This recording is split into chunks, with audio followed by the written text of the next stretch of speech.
Perfect. All righty. Good afternoon, everyone. Thank you very much for joining us today. We'll call the meeting to order, and if you would please, if you are able, rise and join us in the pledge to our flag.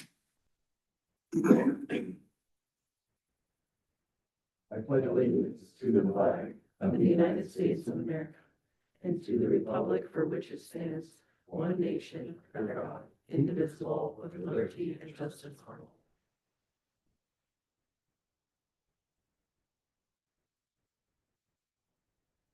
Thank you very much. At this time, we'll have a motion to approve the agenda.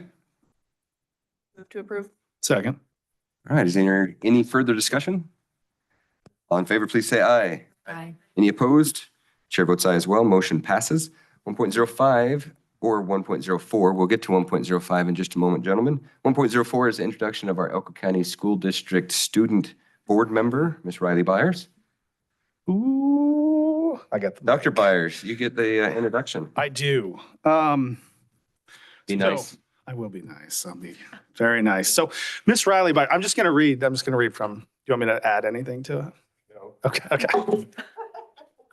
All right. So Miss Riley Byers has been involved as a member of the Elko High School cheer squad for 4 years. 2 of those years, she has been on varsity squad. She's a member of the Choraleers and that's also a part of Hope Squad since it came to Elko High School last year. Ms. Byers is an honors student and takes AP classes every year too. Ms. Byers loves to read in her spare time and after graduation, plans on pursuing a degree in education. Ms. Byers is also grateful for the opportunity to serve her fellow EHS students as a student school board member.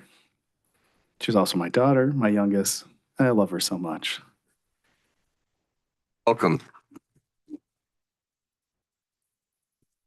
Is there anything you'd like to add about your father or anything at all? Okay. This is so fun. Well, thank you. And again, welcome. All right, 1.05 now is a presentation from the Elko High School First Robotics Team.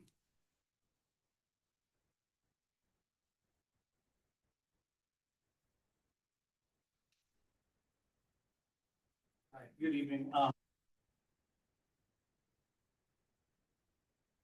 Computer science, and a bunch of other CTE courses.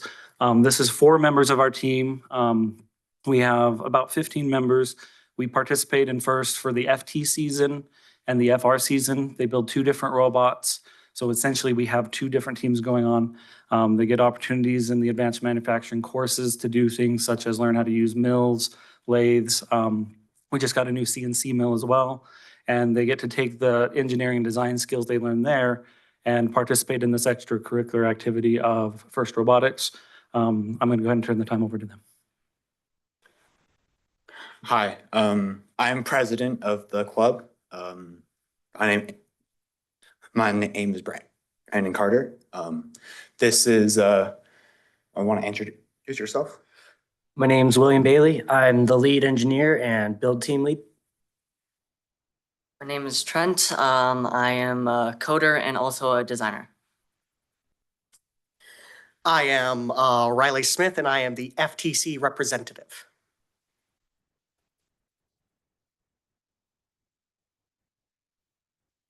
So this is our 3rd year.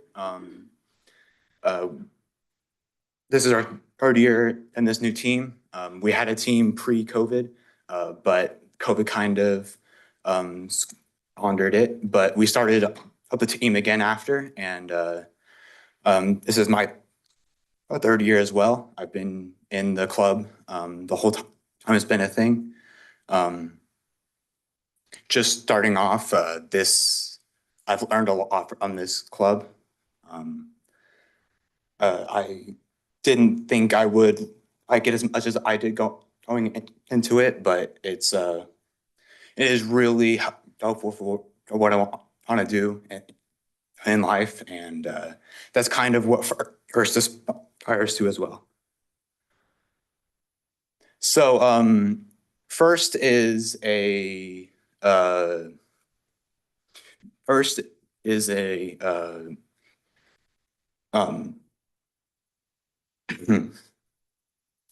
they organize the competitions and encourage students to and members of these clubs to use logic and critical thinking skills and to complete the challenge each year. Every year the game changes. This year it's different from the last year. It's it does each year we all have to design, build, and program a new robot.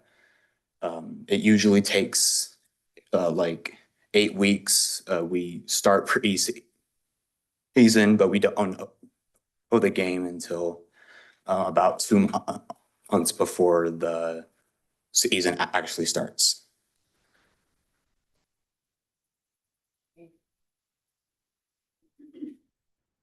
Yeah, that's a great intro. So we have an 8-week competition.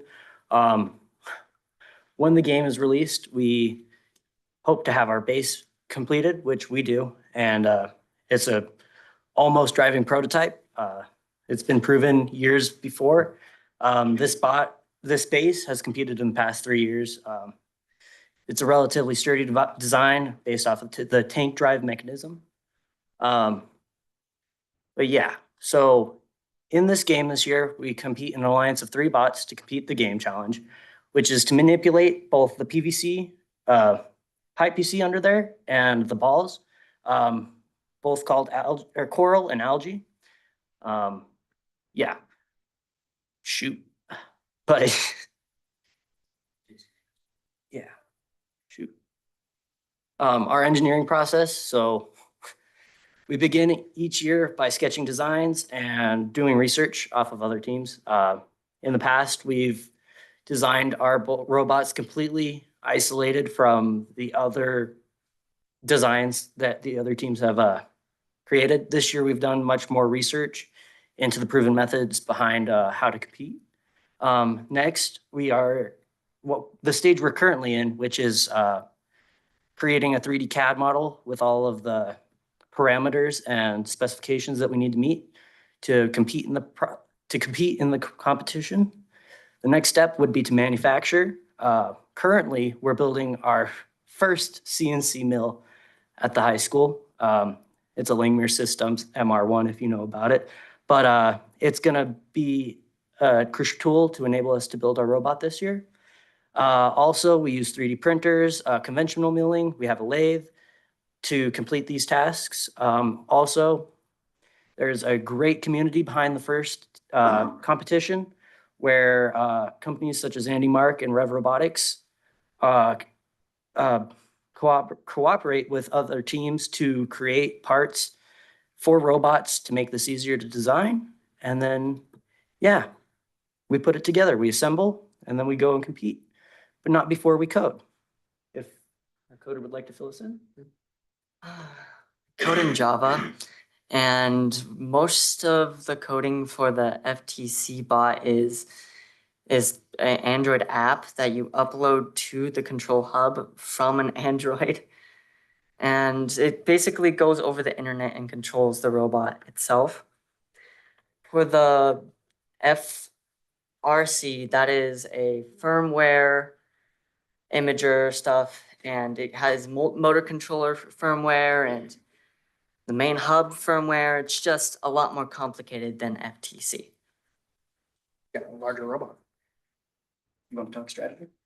At least for the FTC robot, which is the one I've been working with the whole time, our strategy has mostly been, at least for our first few competitions, because we've had some problems, is helping the other teams, which is probably one of our most effective strategies we've had.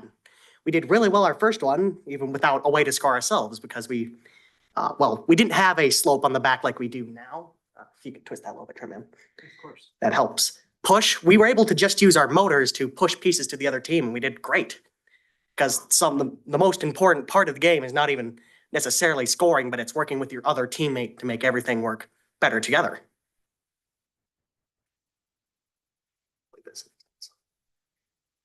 You know, this is our past FTC bots, which on the bottom left corner, you can see our robot has gone through quite a few designs.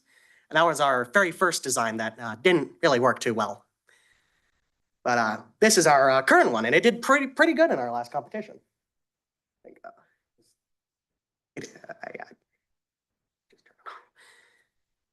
and so, it's definitely more of a learning experience this year, since everyone who was working on the body was our first year doing robotics club. And so we spent a lot of our time, learning how everything works and figuring out what exactly functioned, what didn't. Especially our coder had a lot of time where he was having a lot of difficulties as well. And he's disappeared a lot. So now we have Trent being our main coder, and he should hopefully be, right into it, and it'll be a lot easier for us. But with all this stuff we've learned, we will definitely have a lot more to use when we're moving up into our bigger robot now and later on in life, and more robotics or any work applications, because there's a lot of stuff to be learned. If this may take just a moment, but we were wanting to show off our robot working just a little bit because we have everything ready. If you just put that on the ground, Trent. Just up from there. So it uses mechanicum wheels. So not only can it, let me try to get that in the camera. It's kind of hard to get that in there. I want to show it off, but if everyone up there can see, it's the most important, yeah. But yeah, it uses mechanicum wheels. So not only can it just go, straight forward and back, it can go directly left and right, which is kind of cool. So you can turn it, but a lot more times it is just more efficient to move directly one direction or the other. Oh, there we go. Let me get in frame. I'm not exactly the driver, so this is a little difficult. I was the coach. I just know how it works.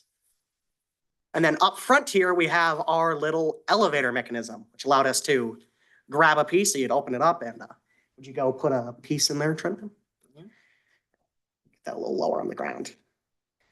And then grip. Yep. There you go. You can take a piece and then you can lift it very, very high up. And then for our game, a lot of our scoring was hanging it up on bars. You see that little clip on there? So then you wouldn't move too much with it up there, but then you could finagle it to get it up there and then pull back and you could hang it. We were pretty good in our competition, as I was saying before. Yeah, get that out of there. Let's talk more about FRC. Yeah, okay. Want to go grab that up? Thank you, guys. Yeah. So FRC is basically the continuation of the Pioneer bots here. This is our first year robot. This was also our first year with the robot. It definitely had some issues, but we managed to work really well, and we pulled through towards the end. During the competition, our main claw got ripped off due to a collision. And thankfully, those were the practice rounds, so we were able to get a new mechanism on there, as you can see there. That's the kind of last minute one there. But another tragedy strikes as before a round starts, our robot catches fire due to an electrical issue. Thankfully, we were all working together and collaborating to get the robot working, and we managed to make it to the next game right after that. And considering we had to redo all of the electronics there, we got the Rookie Inspiration Award for that competition. And then that kind of sets the stage for our team and how we and our determination to compete, and also thanks to the help from other teams in Nevada who helped us out and let us borrow their parts and borrow the parts that we needed.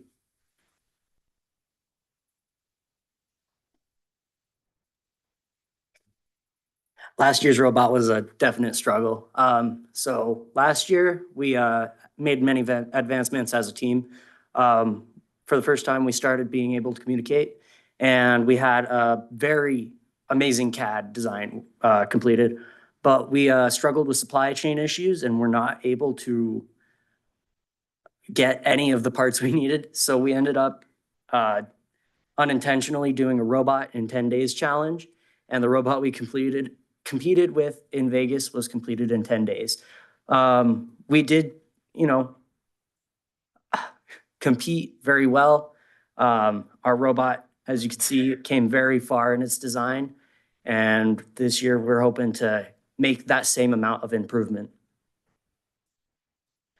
Yes, this was also the first year we started using stuff like Fusion 360 and learning those skills.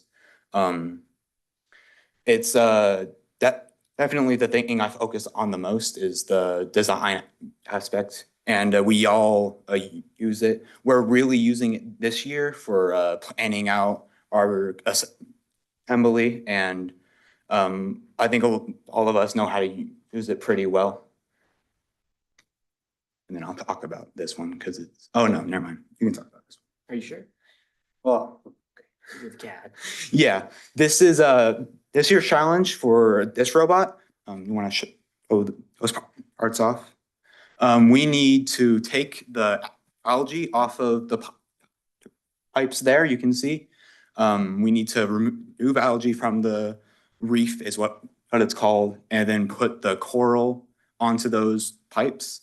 They're all at various heights, and you cannot put the coral on the pipe, on the reef, until you remove the algae. So it's an interesting challenge this year. We've already been able to build the game pieces, as you can see there. There's also other challenges like hanging the robot, suspended it in the air, and shooting these algae pieces into either the processor or into a big net on the game piece there. And then this is Stanley. This is our year's robot. That's the base for it. We just got the elevator assembly there today, actually, and we have already begun work on putting it together and making the necessary cuts, all using the CAD to basically as like a blueprint. The core outtake system there, that is what kind of sucks in that coral. We're definitely taking lessons we've learned from our past years and trying to use more tried and improved methods. We think this year it's very likely that we become a winning team. We have put a lot of effort in trying to reforming the team and hopefully being a contender this year. If you want to add anything. Or... So that kind of sums it up. I think we can all say that we benefit a lot from this team. So one of the things I like about FIRST, sorry, every time, it gives these kids an opportunity to take the skills that they're learning in this case, their CTE courses of advanced manufacturing, computer programming, and combine those skills in an actual opportunity to build, construct, design, and then put these designs to the test against other teams. I've seen these kids grow a lot in the past couple of years from just assembling these robots from just like almost like Legos, so to speak, to like the CAD that you just saw was done by Brandon. The designs come by the kids. Our team, we try really hard to make sure that the designs are the kids, the building and everything goes into it. There's a lot of times when I could speed the process up a lot by stepping in and taking over and turning a wrench on it.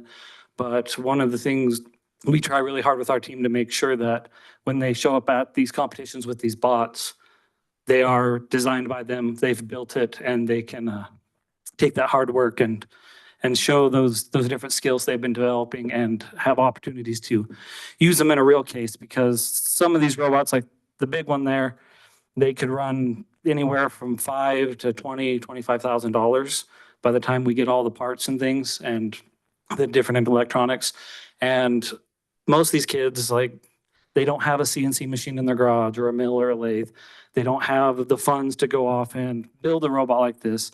So we're very grateful for the community sponsors we've had through the district, some of the CTE grants that have helped us get some of our equipment to provide these opportunities, and we plan to continue doing so. Thank you. Thank you, Mr. Stone. Do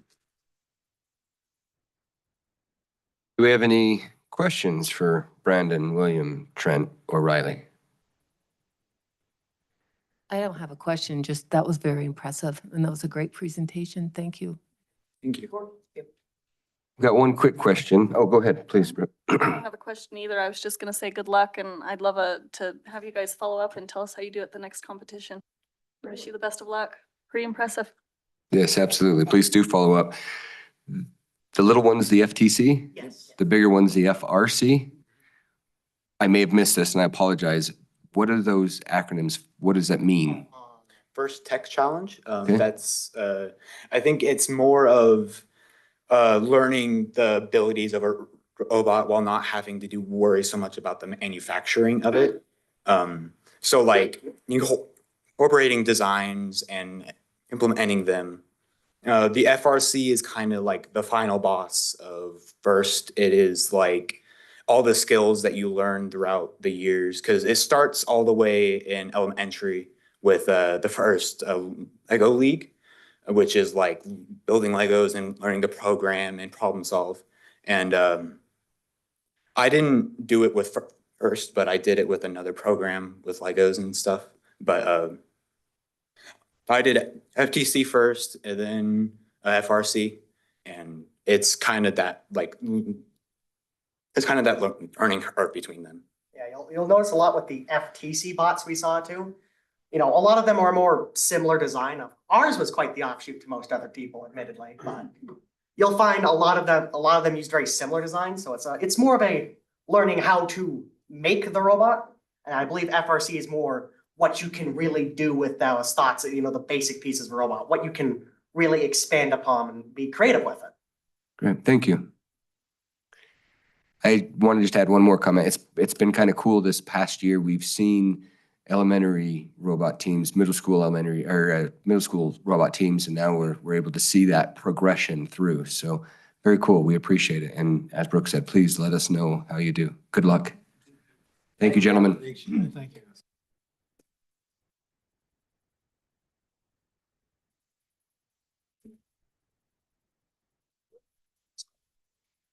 As they're continuing to take their items down, we'll move into 1.06.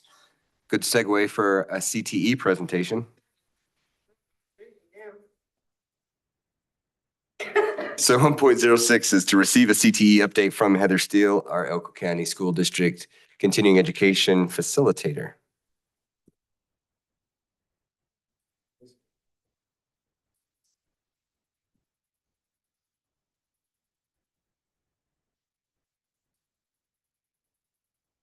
I'll give them just a second, guys.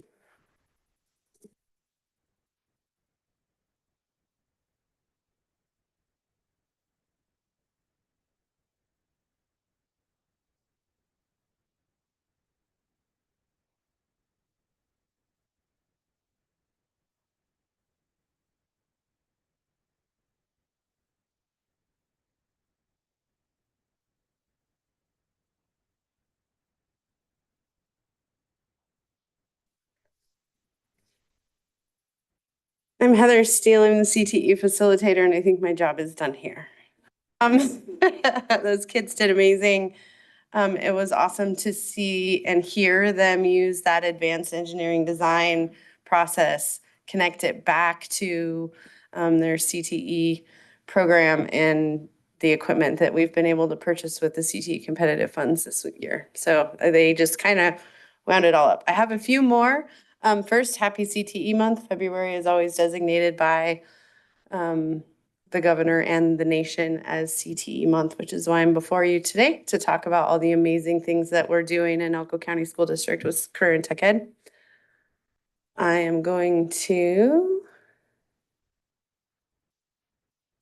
nope. I'm gonna log in real quick. Maybe.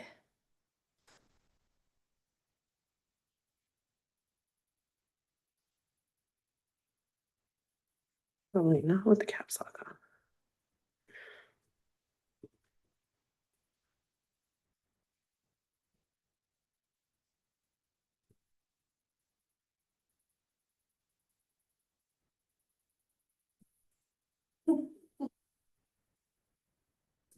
No, it's good. Everyone knows what employees have to do in order to Hold access on their just a email. second while I pull Yeah. up, it's Google. It's also rotating. Sometimes it wants Google, sometimes it wants YouTube. Two-step verification. Two-step verification. Making sure that we are secure. There we go.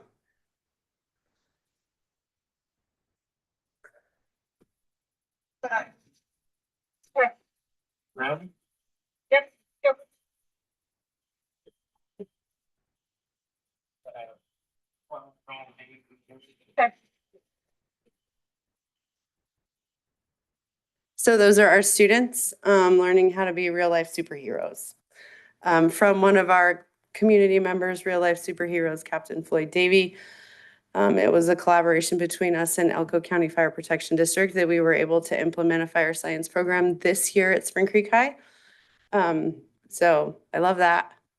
That's pretty cool. So I know you guys love numbers and I love to give you numbers. So I've got a few numbers for you, the really good ones. So industry recognized credentials is a big push for current technical education. What are we doing to prepare them for the workforce and how are we giving them certificates that say they're trained for the workforce? Industry recognized credentials is one way. You see the post-COVID growth, 2021 through 23, 24, what we did last year. We've increased significantly over the past 2 years as we continue to find ways to get industry recognized credentials in the hands of our students. I'll go back and talk a little bit about some of those industry recognized credentials. 100% of our CNA students passed the Nevada licensure exam to become licensed certified nursing assistants. They were eligible to apply and receive their license to be able to practice as a nursing assistant. A lot of those are also fire science certifications. We had, I believe, 12 students earn their full basic wildland firefighter package. And many of them were able to fight fire over the summer and make really good money. Work-based learning. This particular slide is awesome because Elko County School District puts value in work-based learning and actually chose work-based learning as one of our self-reported numbers for our district accountability for the Nevada report card. So it's another commitment to the district to for the importance of work-based learning. You see we've grown significantly with it over the past few years as we get more industry partners on board to offer our students more opportunity to be in the workforce or participating with our students in the classroom. Before we go off that slide, the orange reported to NDE, what does that mean? We're only reporting half of what or a third of what we're doing? So NDE through legislation requires that we only report job shadowing and above as far as the number of hours that students are participating.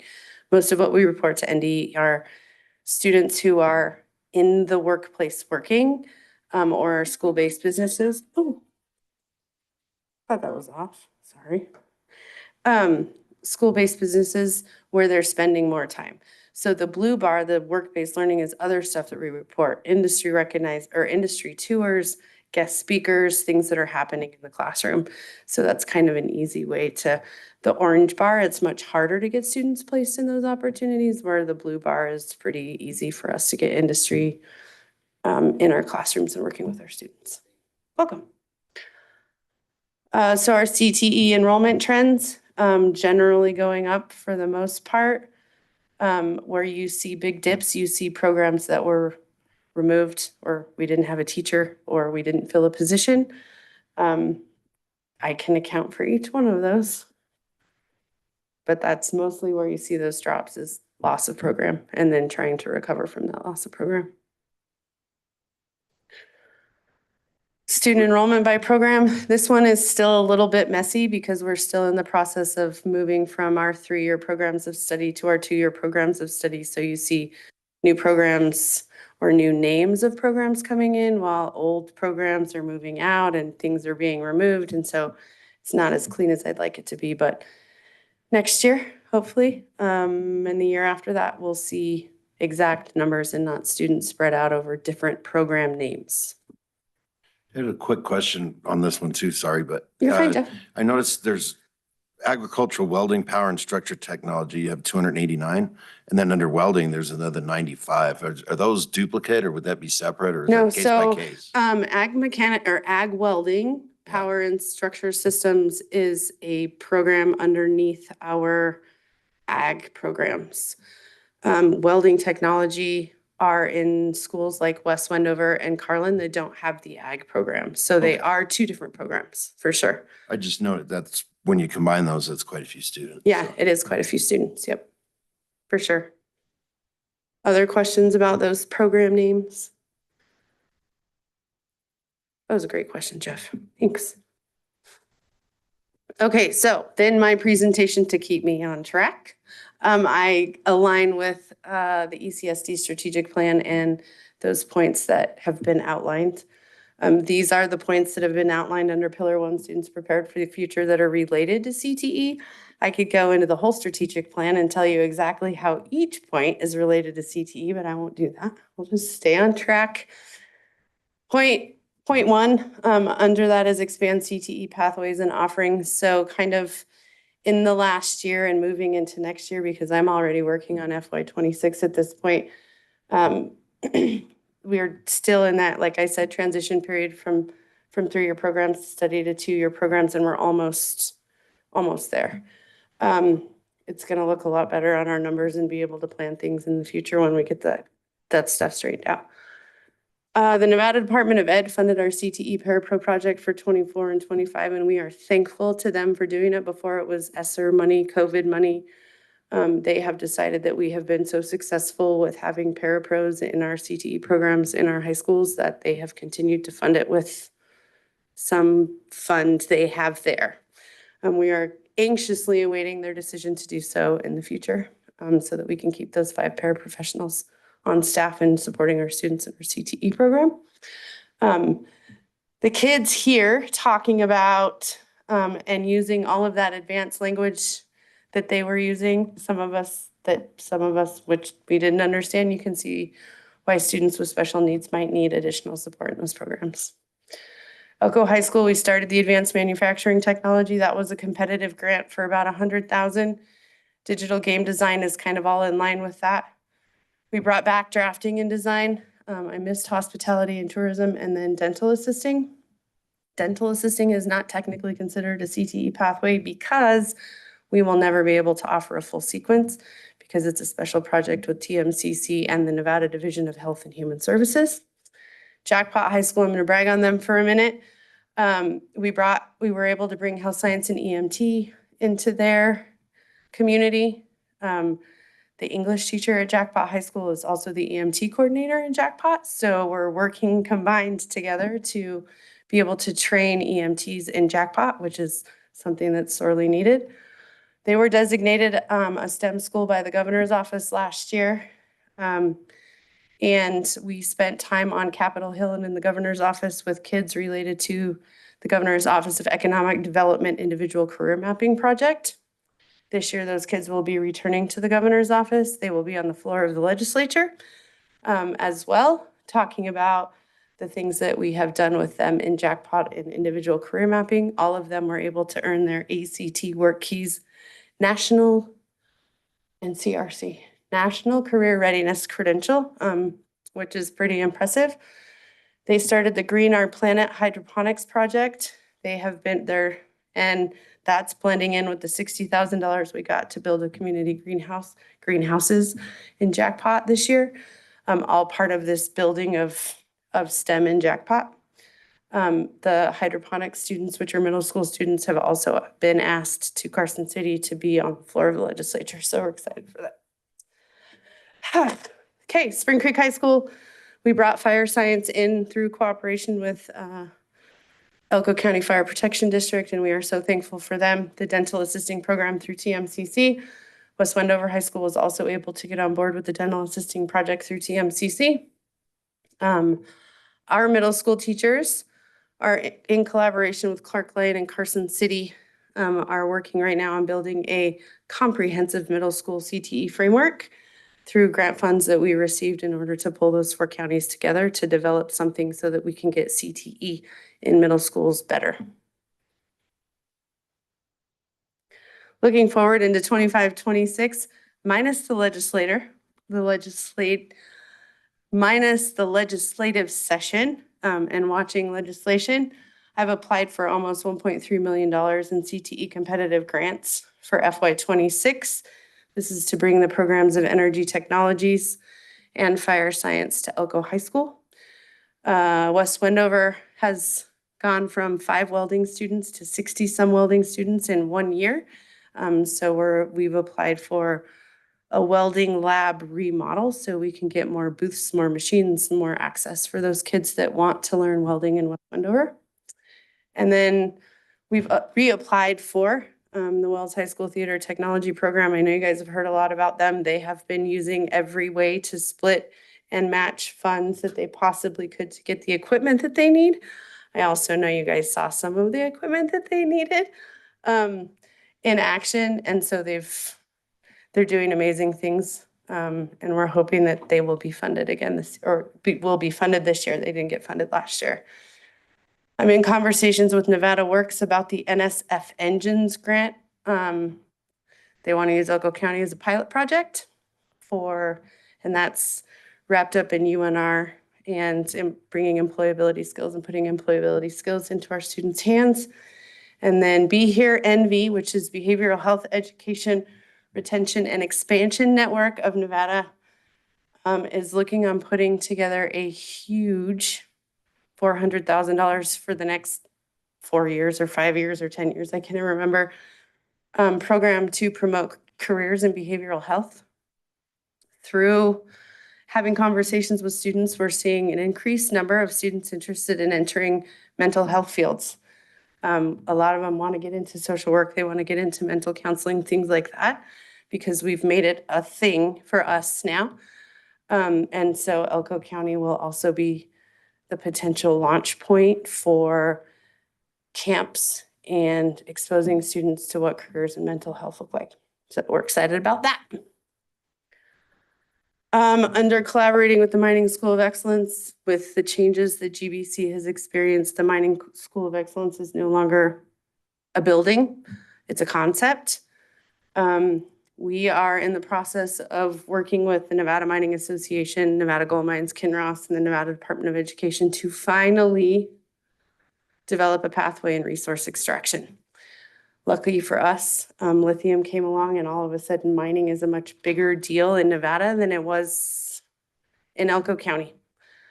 So we are now working on bringing a CTE pathway on board through our ag and natural resource programs to launch resource extraction. And we're so excited about that. Expanding dual credit opportunities. We have bonded with UNR, TMCC, UNLV, and GBC on increasing the number of students that are working on post-secondary credentials while they're in high school. I talked a little bit about the dental assisting program through TMCC. UNR is for our ag programs aligned directly with the College of Agriculture, Biotechnology, and Natural Resources. I'm trying to avoid using all of my acronyms. And then, of course, the teacher apprenticeship project with UNLV has been going for, this is year 2 now. We have 45 staff members and 5 students pursuing their pathway in teaching and we will be able to turn some of those into teachers this year, I believe. And we're also, based on the feedback from the district about needing school psychs, school counselors, they're also working on building a pathway so that we can get current staff members, interested staff members converted into those positions. So we're excited about that too. And then we are continuing to collaborate with GBC on increasing concurrent and dual enrollment opportunities across the board, not just in CTE. This is my favorite. So 2 Thursdays, well, it would have been a Thursday and a half ago, I was able to, with Kayla and Matt, go into the food science building. And I have a little video for you of what it looks like, well, what it looked like 2 weeks ago. This is the actual food science piece.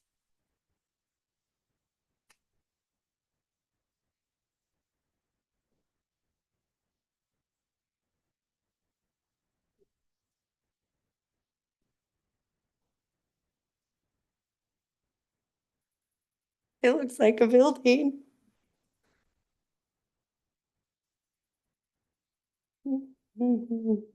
Whoops.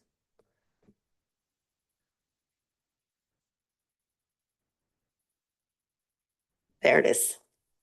So one of the points in the strategic plan is to build this building and have it ready to go. And we are anticipating it will be ready by the time school opens next year.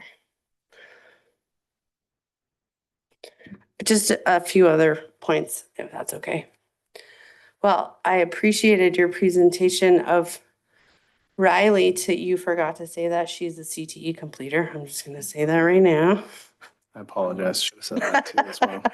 Yeah. Sorry, Riley. Our CTSOs right now are busy preparing for state. Most of them will go to state in March and April.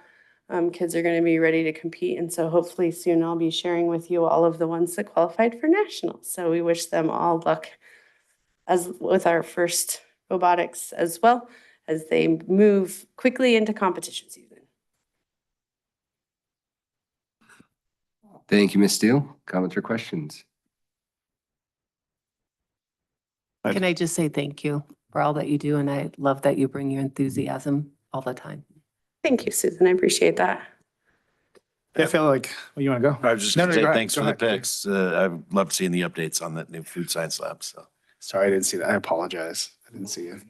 I was just going to end with what I always do is CTE continues to prove and continues to be where we need to be. That continues to grow. We continue to see kids grow in that.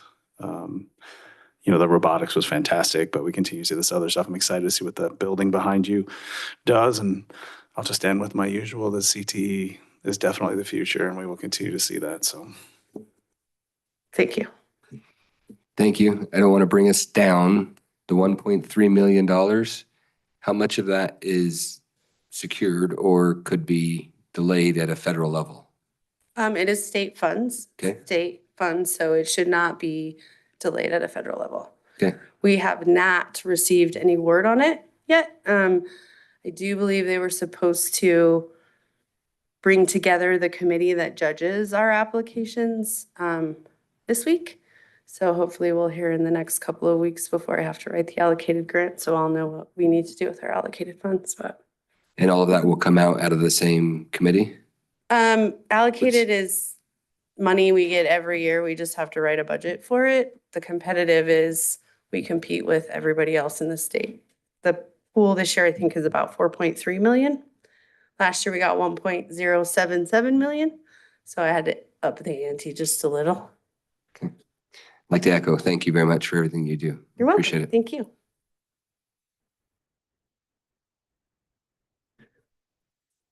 All righty. We are going to take things a little bit out of order unless, Susan, you're prepared to be able to talk about S.T.A.R.S.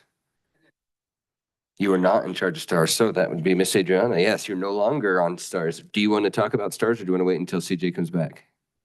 Perfect. All right. So 1.08 then at this point will be input from the public. This is the first of your opportunities. We'll have a second one towards the end of the meeting. All right. Then 2.01 is receipt, review, and possible approval to cancel or change the regularly scheduled Elko County School District Board of Trustees meeting for March 4th of 2025. This is for possible action. As background, 4 of us on the board will be traveling to Carson City for the day at the legislature. And the day at the legislature begins the next day on the 5th at 7 a.m. So the concern was if we have a meeting that goes even as late as this and then get on the road, the concerns was just it might be a little bit late for folks to be traveling, and that's why that came up. So we have a few options. We can cancel it and not have a replacement meeting at all. We can pick a different day for the meeting. We can pick a different time for the meeting, or we can say, nope, we're just going to do it and go from there. So with that, I'll leave that open for discussion. Well, it's my understanding that we don't have anything pressing as far as time to require us to have that meeting, and we're not required. It won't be an issue if we cancel it. So I'm going to go ahead and make that motion that we do cancel the March 4th meeting for those reasons. Thank you very much. It's been moved and seconded, and yes, there is currently nothing on the agenda or in the upcoming areas that would require a meeting pending the outcome of item 7.02 for this evening. Sorry, 7.03. Any further discussion? All right, motion on the table is to cancel that meeting. All in favor, please say aye. Aye. Any opposed? Chair votes aye as well. Motion passes. 2.02 is receipt, review, and possible approval of proposed changes to policy DHF, travel and other employee reimbursements for possible action. Some background on this. We've had it before the board a couple of times. There is an additional edit that's on here, or an additional document, and that's labeled policy DHF, Jeff and CJ edits 1. There is not a red line to this version, and the main reason behind that is because when we do the red lines, we have a copy that goes through the legal side of things. Our attorney makes basically those changes, and the changes that were in here were fairly cosmetic in nature. They were rearranging things, and the thought of paying the attorney for him to sit down and actually redline this was a little bit more than what the administration thought that they needed to do. So with that, Jeff, I'll turn it over to you for any comments you have on the changes Sure, that you right. proposed. Just to give you some background on that, the other reason for a red line, it just wouldn't look right because we took sections and combined them, either moved them up or combined them. Most of my concern with this was to fit the forms that we issue so that it's kind of, as you're looking at the form, you can look at the policy and follow through and be able to get the guidance that you need. And so that involved basically cutting and pasting. We didn't change a lot of verbiage, but moved it up and around and combined it so that it fit a little better. But after the edits and everything, I'm happy with how it turned out. Thank you. Any further discussion? What is the pleasure of the board? Move to approve. Yep. All right. Second. There's a motion and a second. Before we go too much further, was that, to clarify, Teresa, was that the Jeff and CJ edits? Okay, and was that what you were seconding? Yes. Perfect. All right. So there's a motion to approve policy DHF, Jeff and CJ edits 1. It has been seconded. Further discussion? All in favor, please say aye. Aye. Any opposed? Chair votes aye as well. Motion passes. 3.01 is our consent agenda. Move to approve the consent agenda. Second. There's a motion and a second to approve the consent agenda. Any discussion? All in favor, please say aye. Aye. Any opposed? Chair votes aye as well. Motion passes. We're going to move back up the agenda to 1.07, the recognition of our January S.T.A.R.S recipients. Mr. Anderson, throwing that right back at you as soon as you sit. Thanks. Sorry, I had to step out. Patty, come on forward. Yeah, forward's more correct. Everybody, this is Patty Fisk. Hello, Patty. I got to visit Patty last week to bring the great news that she was one of our January S.T.A.R.S recipients. We thought we might have a couple others, but then weather interfered with our travels late last week, so we didn't get to see them before today's meeting. So we'll have some more later. But now we can just dedicate all the time to you, Patty. So Which is perfect because Patty's nomination starts out with saying, "What can I say about Patty? She's a rock star." So Patty is a rock star. She comes to work every day with a smile on her face. She never complains. She reads books to the kids while they are on the bus. She sings and dances. She makes them feel very special. I should have said this earlier. Patty is she's a bus aide on some of our special ed buses for transportation. So and preschool and elementary kids. She does it all. She always greets them as they get on the bus. If she sees that they are upset, she always makes it a priority to make sure she asks, "Hey," and if she can help. She has been attacked a time or two, which we're not celebrating that, but we are celebrating that she always comes back to work the next day as if nothing's ever happened. They reiterate that she is a rock star and that this person looks up to her and hopes that one day she can be as good as she is. And she was nominated by one of her fellow transportation employees, who is also a previous S.T.A.R.S award winner. That's Stormy Barrett. So Stormy nominated Patty, and because of some of the extreme situations Patty has been part of, I've actually seen the lengths or some of the things she's been through, and it's so impressive how she handled herself in those situations and is just standing here smiling today.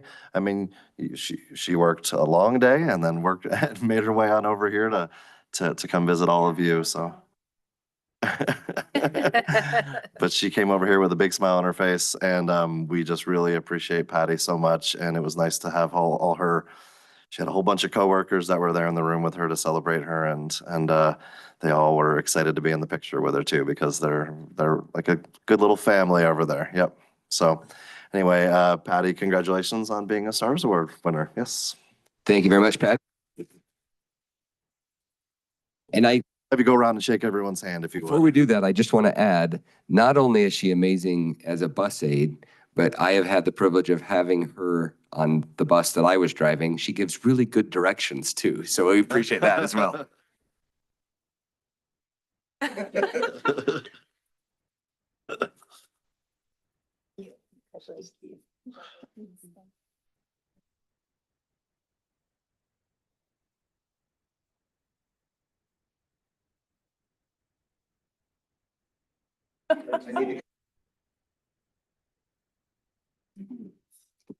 And before we move on, I will, as always, just say thank you to our sponsors of the S.T.A.R.S award program. That is Leanne's Floral Designs, with their always lovely bouquets of flowers, Maverick Gaming, Rotary Club of Elko Desert Sunrise, and the S.T.A.R.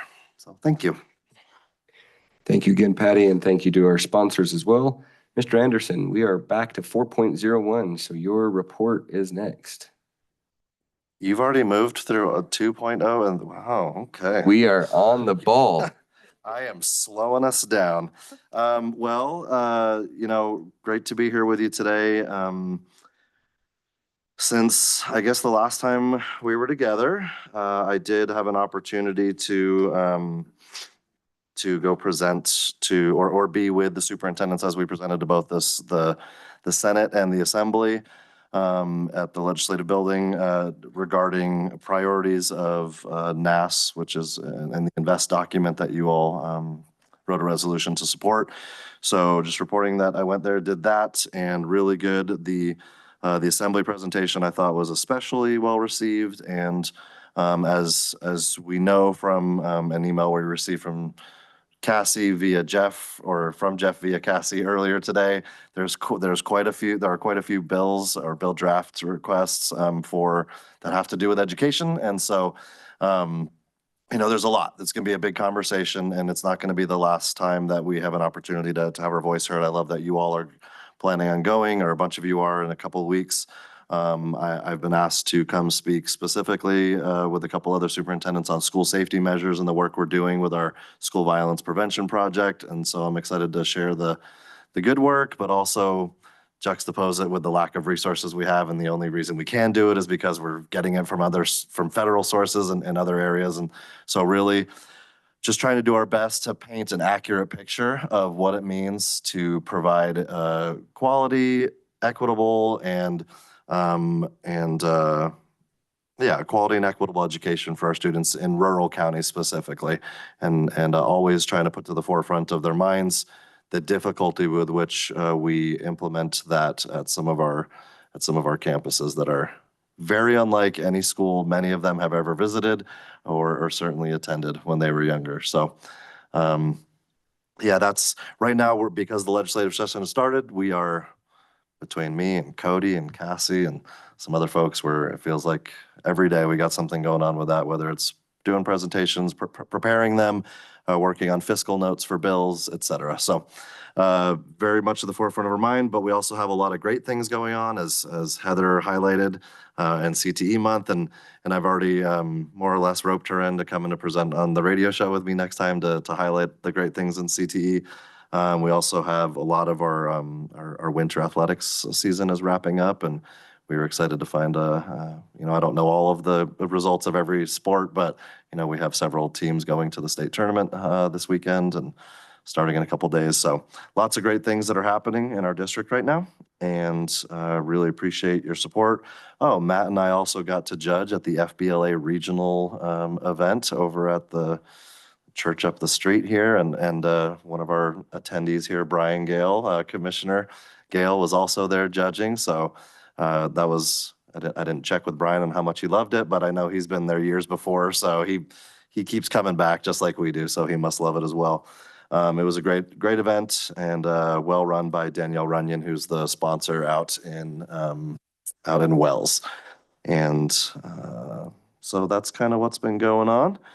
And like I said, looking forward to continuing in the future with seeing what we can do to better our position here in Elko County and see what sort of help we can get from the state level.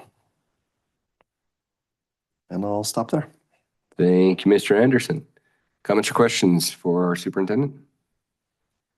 All right, 5.01 is items from board members. We will be coming your way, Ms. Riley, so you're welcome to get ready to prepare, but I'll start on this end. Ms. Adriana, do you have anything that you'd like to share?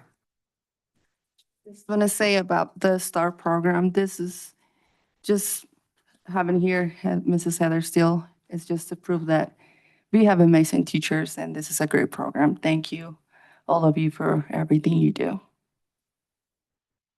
Thank you. Thank you. Jeff? Yeah, I have a couple things to report on. I've been meeting with the legislative committee with NASB. We've had 2 meetings actually since our last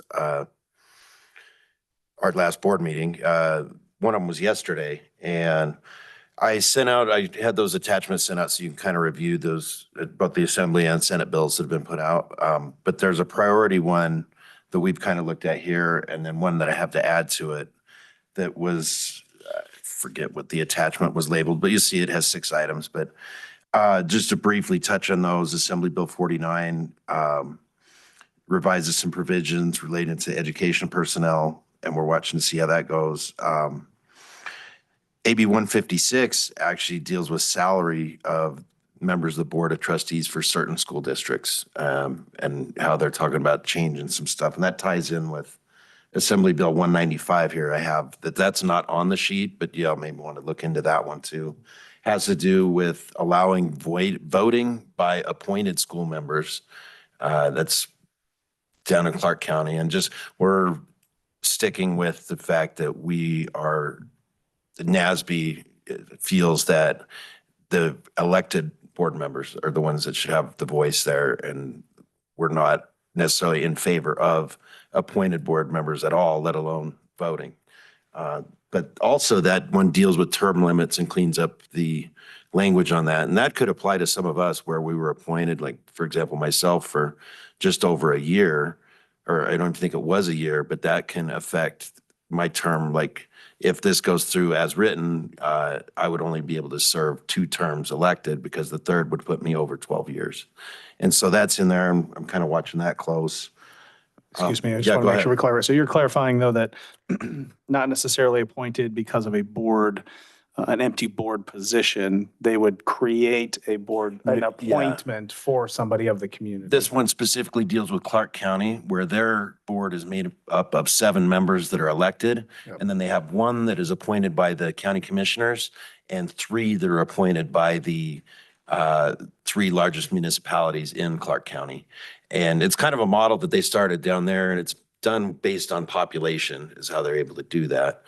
But it's something we're watching closely because that could trickle down if Yeah, once you get it out, then it go, then it, yeah, you know, they may spreads and start doing whatnot. that everywhere. And NASB. And they're not we've- voted into that position. Correct. Yeah. It's not dealing with folks that are appointed voting members that have that actual, Not like we like we experienced. were. Yeah. What we Where there's just experienced. position. I just want to make sure we We were clarify. able to vote right away. Yeah. This one is actually talking about giving those voting powers to board members that right now are just kind of advisory board members there in Clark County. It's crazy sauce. But again, and then that deals with those term limits too. Those are both tied in that bill. And keep in mind, all of these are in the very beginning stages of the process. And I liked how Tom Clark Solutions is our lobbyist, and I like how he framed it is sometimes even though these bills come out that they have this framework in them that you want to do something completely different, but at least it's out there. And so it's like a frame, like a chassis you can build on. They can completely rewrite it, but the fact that it's already in and being talked about is a step forward. So we're hoping with all of these lists. And again, if you have any feedback on these as we're going towards that day with the legislature, anything you want me to take back to NASB with your feelings on any of those bills, take a look at those. But those are the ones that we're watching the closest. Another one was Assembly Bill 224 dealing with the issuance of bonds for financing capital improvement. And we're hoping to make some more changes to that one to make it apply more to the entire state and not just some of these targeted areas. And a couple, they're all worth a look, at least to look at the initial text. So if you got, 20 minutes, half hour to go down the rabbit hole, that's some good reading. And that's, trying to think if I had anything else. I'm just excited to get going with the day with the legislature. I got a sneak peek of what the appointments will be, those of us that are going, and who we're going to have meetings with. And it looks like the legislators are being really generous with their time. And they haven't released it. It will come out closer to the dates when we go, just because those things are variable. They could change at any minute depending on what's happening. But right now it looks like they're willing to give us a lot of time. So it's going to be a fun experience. Looking forward to it. Hey, that's all I have. Thanks, Jeff. Josh? Just a couple things. One, I'm disappointed I won't be able to make the day with the legislator. It sounds like it's cool, a little cool get together. Unfortunately, Wednesday is my busiest day. So I'll have like 100 and some odd people that would be a little angry at me if we shut down. So unfortunately I will not be able to make it. So I encourage you guys to, fight the good fight. So, but yeah, if you wouldn't mind asking them for our $5 million back, that would be great. That'll never die as long as I sit on this board, but just feel, Gonna go for more than that. yeah, I mean, but we need more, you know what? Adjust it for inflation too as well. So anyways, the other one's a little self-serving, but only in the sense of it's through the practice. So Ignite Life Chiropractic is currently doing their socks and underwear drive through the month of February. And I forgot it. I don't remember if I said it last meeting, but we would appreciate any donations, new and unused socks and underwear. In packaging would be great. I know you're all laughing, but it may have been a problem in the past. So I will say though that it was, his grandma was trying to make sure that it was washed and ready to go for these children. So we do need all ages. So everyone wants to buy, the underoos, but tidy whities are just fine. So they will go to community and schools, and they will be distributed throughout the district where they're at. It's been a fantastic fundraiser. We've done it for years now. And I can't remember, I think last year we did like 1,000 pairs or something like that. So we're trying to beat that. That's our goal this year, is to beat 1,000 pairs. We're well on our way. So a little self-serving there, but it's great for the community as well. Yeah, I think that's it. Thank you, Josh. Brooke. All righty. Teresa, good to Alright. see you in person. It's good to be here in person. Just congratulations to the kids who competed in wrestling last weekend at state. We had some success from our county. Also, congratulations to the kids at FBLA. I snuck in and got to judge with my sister all day long. That was fun. Well, all of the FBLA day, not the whole day. And good luck to all of our, clubs and organizations that are starting into their, competition seasons. Got lots of kids that are going to be traveling and doing amazing things and representing Elko County. So excited for them and also for our other sports that are starting and, basketball and other things that are wrapping up. Good luck to those teams, and it's going to be awesome to get results from all those things. Thanks. Thank you. Susan. I don't have anything. All right. Ms. Riley.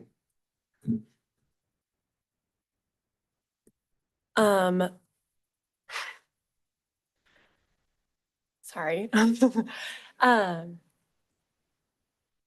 going on at your school? So currently, as of right now, our Elko High School Hope Squad is doing a fundraiser for the month of February. And with that money, we are hoping to be able to go on a trip come spring to, I can't think of what it's called right now, sorry. But it is a place that really aligns with what we plan to put out in our schools.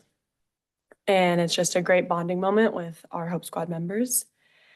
And then Elko Coraliers is going to Anaheim for a competition come the end of March.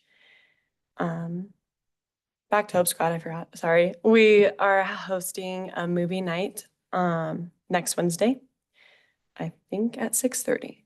But so I'll be there for that. That will be in the College and Career Center at the high school. I believe the movie is A Man Named Otto. How did they donate to?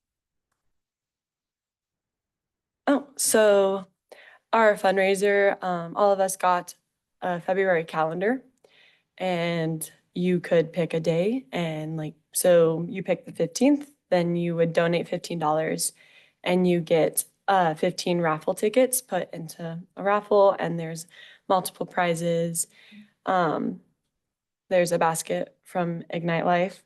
There's jewelry from a couple of jewelry stores. There's a something from one of the photography places that they donated. And we keep on getting more donations for prizes. Do they just contact? No, you're good. Our advisor, Mrs. Vargas, is reaching out to local businesses and places asking if they would like to donate. I think that's about it. Thank you. Awesome. Thank you very much, Riley. Appreciate it. Can I add one more thing? Please. I also forgot to say congratulations to our musicians and our spellers in the county. Lots of fun things with music and spelling this last little bit. So congratulations to them as well. I also had one more thing. I'm sorry. Go ahead. I didn't put a note. I just put the date, so I skipped over it. But last call for Atlanta. Anybody wanting to go to the National School Board Conference? It's April 4th through the 6th. Be a Thursday through a Sunday. But I will be booking this week. Can I jump in? Please. Thanks, Teresa, for reminding me that one Ariana Anderson is going to be going to the state spelling bee for the third time in 4 years. It was an epic showdown. It went to like the 22nd round or something like that. Some good rounds and some not so good rounds, but in the end, it was her and another student who they duked it out for a while. And so yeah, we had four great grade level winners, and so we're excited to see them go to the state spelling bee. Hopefully they all make it, and I'll plan on reporting out probably in April or something like that when it's all over. But way to go, all spellers, but I'm going to give a special plug to Ariana Anderson. I love that girl. Thank you. And yeah, I just want to echo congratulations to those that have already competed. Good luck to those that are going to compete. And I I enjoyed the FBLA thing as well. I always enjoy going there and seeing our kids in action and helping to hopefully prepare them for state and nationals. I have nothing further. So with that, we will go into 6.01, approval for accounts payable. Move to approve accounts payable. All right, there's a motion and a second. Any disclosures of record? Do you want to go first, Brooke? I have to disclose that I'm a member of the Elko County Reading Council, but just a member, so I'm still going to vote. I'll disclose that I have a close family member who works for Wells Rural Electric, but I will not be abstaining from voting. And I also will disclose that I have a family member who works for Wells Rural Electric, but I will not abstain either. I have to disclose that I work for Lone Wolf, but I'm gonna vote today. All righty. Okay. Further discussion? On favor, please say aye. Aye. Any opposed? Chair votes aye as well. Motion passes.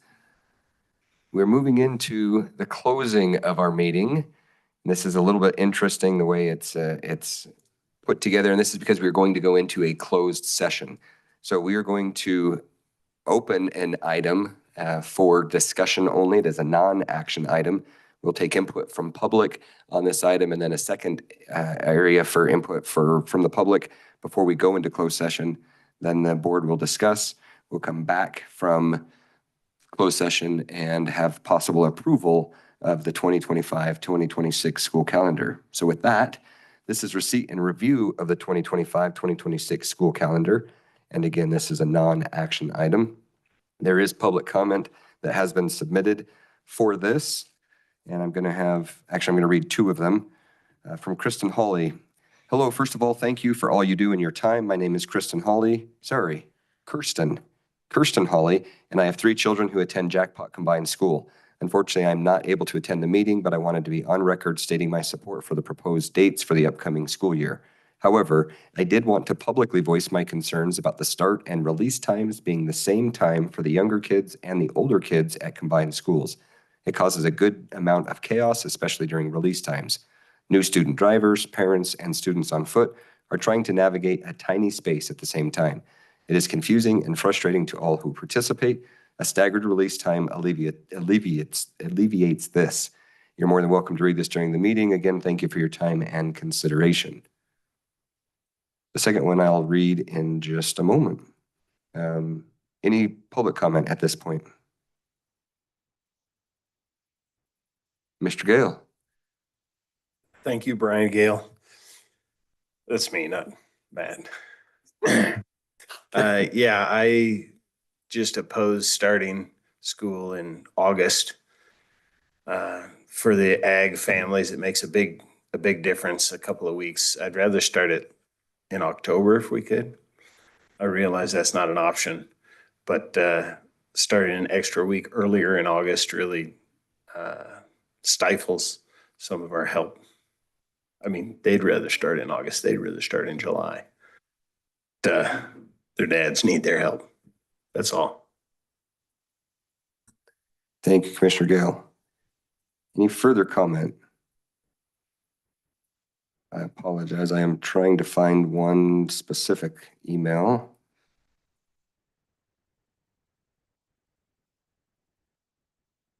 And I'm not finding that quite yet.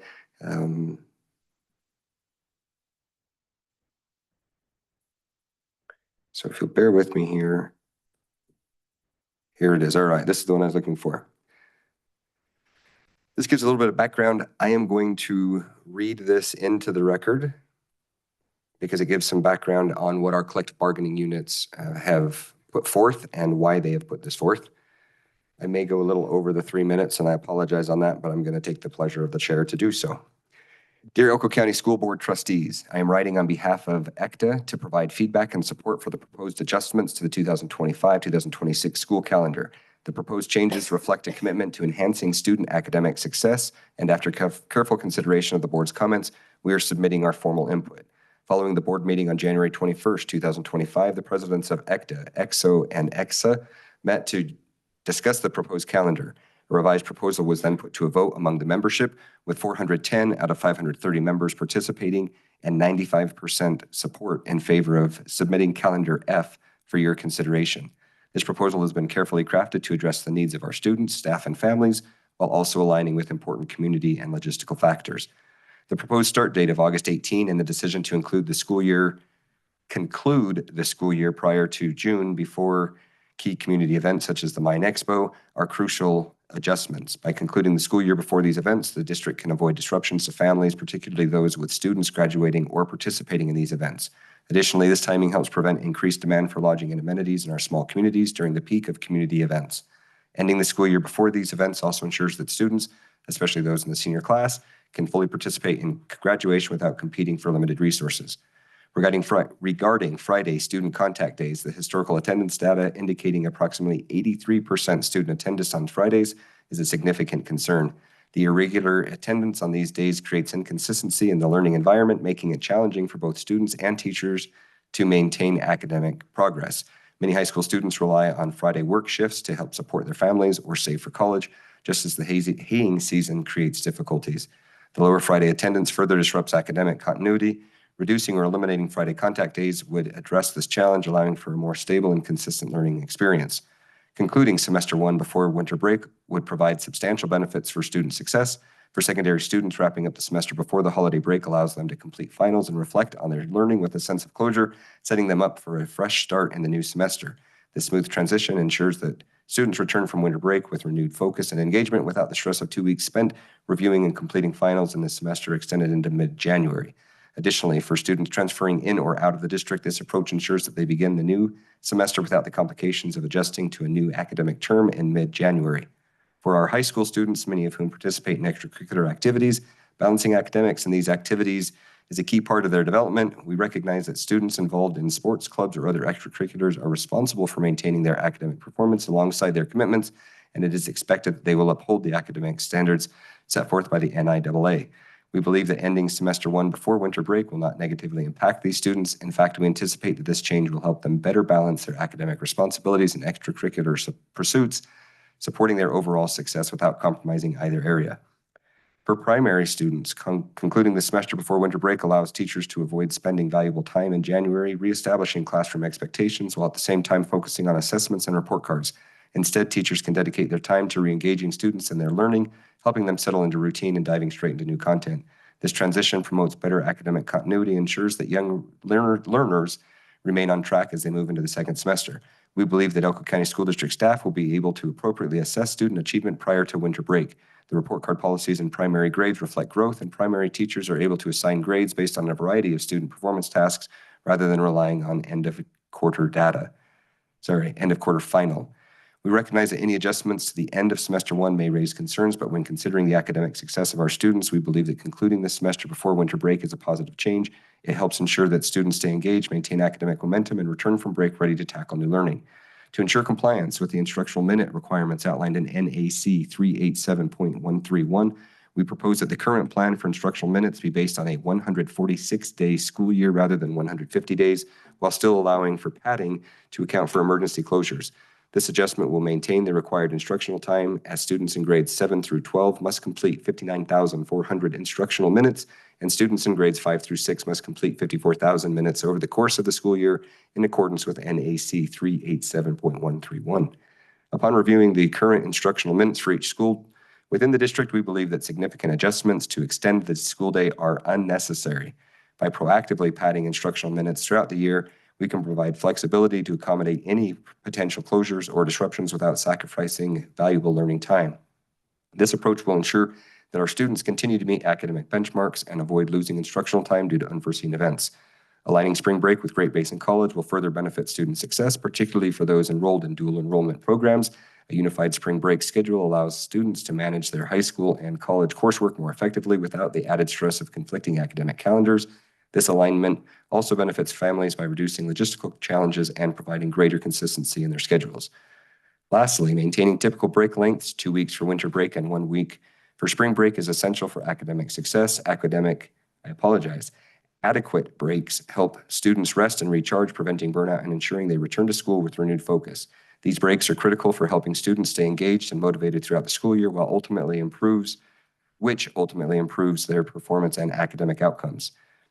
In conclusion, the proposed adjustments to the 2025-2026 school calendar represent a proactive approach to supporting our students' academic success.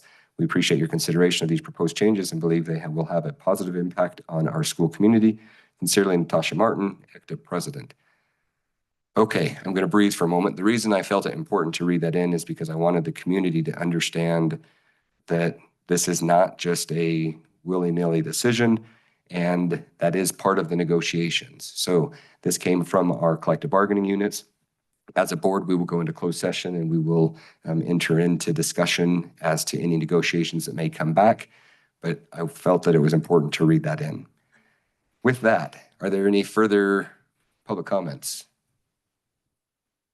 All right, then we will go ahead and move to seven. Go ahead. Before we go into closed session, we still have a student board member. Just wondering if she has any comments or what she thinks about the calendar.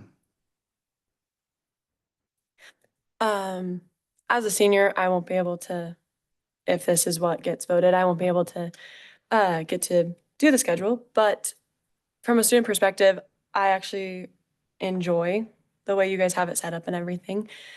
I really like that finals will be before winter break because then it gives everyone a better chance of remembering what we learned first semester. And as they had stated in their statement, I am also part of the dual enrollment with GBC, and the spring breaks lineup would really help us because this year I'm lucky enough that I don't have to worry about my college class when I am away with the Corliers because that is when their spring break is. But unfortunately for our spring break, I still have classes that I have to go to. But I like the idea that we start a week early in August and we end in May just because we'll be more on track with other schools in Nevada and other states. Thank you, Ms. Byers. Okay, we'll move down to 7.02. This is the final option and opportunity for input from the public. All right, then at this time, 7.03 is a motion to move into closed session per NRS 288.220 for discussion related to the negotiated 2025-2026 school calendar. Is there a motion? I move that we move into closed session per NRS 288.220 for discussion related to the negotiated 25-26 school calendar. Second. It's been moved and seconded. Any discussion? All in favor, please say aye. Aye. Any opposed? Chair votes aye as well. We will move into closed session.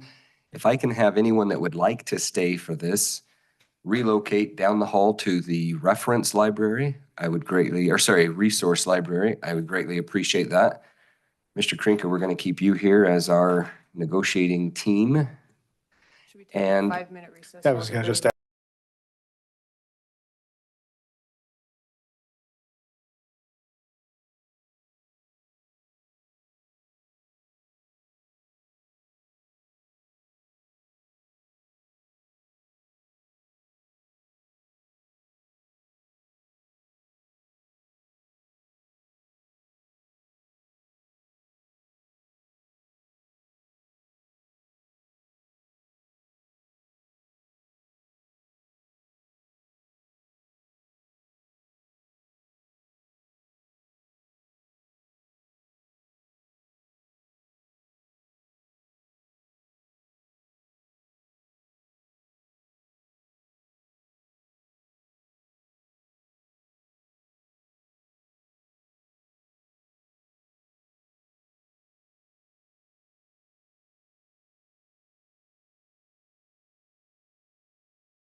All righty, thank you all very much. We appreciate your patience. We are finished with the closed session. And we now go back to 7.05, possible approval of the 2025-2026 school calendar. This is possible action. Mr. President, we need to move to come out of closed session. So we do need to move to We come need out a because I motion. wasn't on there. So motion to come back out into open session. Generally, that's the case. Well, I move, we move out of closed session. Second. Perfect. Close out or come out of closed session. All in favor, please say aye. Aye. Aye. Any opposed? Chair votes aye as well. Motion passes. Thank you very much, Ms. Astrup. And 7.05 now would be possible approval of the 2025-2026 school calendar.